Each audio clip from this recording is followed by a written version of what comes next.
Sir ఇప్పుడు మనం mutual ఫండ్స్‌లో ఎలాగో ఇన్వెస్ట్ చేస్తాం. కానీ ఆల్టర్‌నేట్‌లో కూడా ఇన్వెస్ట్ చేయండి అని కొంతమంది చెప్తున్నారు. ఐ మీన్ ఎస్ఐఎఫ్ కానీ, పీఎంఎస్ కానీ, ఏఐఎఫ్ కానీ.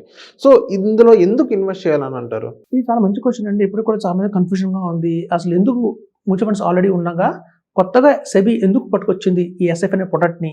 మనకి ఎంత అమౌంట్ ఉన్నా కూడా మ్యూచువల్ ఫండ్స్‌లో ఇన్వెస్ట్‌మెంట్ చేసుకోవచ్చు కదా! ఈవెన్ 1 crore, 2 crores అనుకుంటాం. అయితే ఇక్కడ చూడండి ఎక్స్‌పెన్సెస్ ఏవైతే ఉంటాయో మన గణనీయంగా మార్కెట్‌లో అవి దారుణంగా పెరుగుతున్నాయి. చాలా మంది అర్థం చేసుకోరు ఏంటంటే మనం ఇవాల్టి గురించి ఆలోచిస్తాం కానీ ఫ్యూచర్ గురించి ఆలోచించట్ల. చాలా మంది నెగ్లెక్ట్ చేస్తున్నారు. ఫర్ ఎగ్జాంపుల్ చెప్తాను మీకు ఒక మంచి ఎగ్జాంపుల్ ఇస్తాను. 1997 ఆ టైంలో నేను ఇంటర్ చదివేవాడిని. సో, జేవీఎస్ కాలేజ్ అని మన నారాయణగూడలో ఉండేది. ఈ తాజ్ హోటల్‌కి ఎదురుగా ఉండేది మా కాలేజ్. సో, మా కాలేజ్ కిందనే ఒక సుదర్శన్ అని ఒక హోటల్ ఉండేది. సో, మేము కాలేజ్ 12:30కి అయిపోతుంది. మాది జనరల్‌గా ఏంటంటే 3 పీరియడ్సే ఉంటాయి. మ్యాథ్స్, ఎకనామిక్స్, కామర్స్ అట్లాంటి మా ఎంఈసీ గ్రూప్. సో, మనకి కింద సుదర్శన్ హోటల్‌లోకి వెళ్తే అక్కడ మసాలా దోస ఆ రోజున ₹5 ఉండేది. సో, మేము మసాలా దోస తిని ఇంటికెళ్ళేవాడిని. నాకు ఒక హాబీ ఉండేది రోజు. సో, ఇప్పుడు చూస్తే ఆ రోజు 1997 అంటే hardly 30 years back. 30 years back మనకు ఒక సుదర్శన్ హోటల్‌లో మసాలా దోస ₹5 అంటే ఇవాళ అదే ఉడిపి హోటల్‌లో మీకు మసాలా దోస కావాలంటే ₹50 పెట్టాలి. ఎక్కడ ₹5 ఎక్కడ ₹50 అవును. 10 టైమ్స్ పెరిగిపోయింది వితిన్ 30 ఇయర్స్‌లో. అలాగే ఇక్కడి నుంచి 2045లో మనం అదే హోటల్‌లోకెళ్ళి ఒక ఉడిపి హోటల్‌లో ఒక మసాలా దోస తినాలి అంటే ₹500 అడుగుతారు. అలా పెరుగుతుంది కాస్ట్. సో, మీరు ఏదైనా కంపేర్ చేసుకోండి. ఒక కేజీ షుగర్ తీసుకోండి.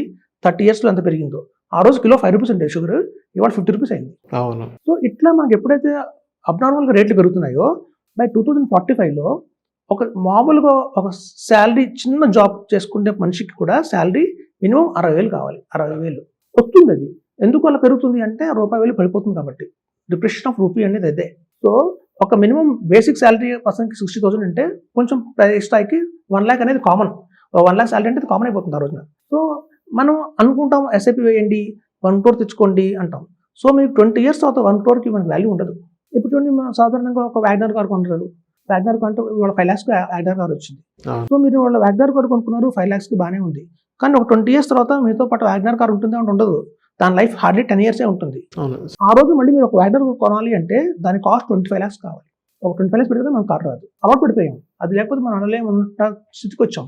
సో, చూస్తే మనకి ఎట్లా ఉంటుందంటే కాస్ట్ రేపొద్దున 2045లో మనకి 4 crores వచ్చినా కూడా వాళ్ళని మిడిల్ ఇన్‌కమ్ గ్రూప్ కిందే కన్సిడర్ చేస్తారు. సో, బియాండ్ మనకి ఎప్పుడైతే 16 crores అలాంటి వాల్యూ వర్త్ ఆఫ్ క్రోర్స్ ఉంటాయో మనం ఇవాళ లీడ్ చేస్తున్న ఒక హై క్వాలిటీ లైఫ్‌ని లీడ్ చేయగలుగుతాం.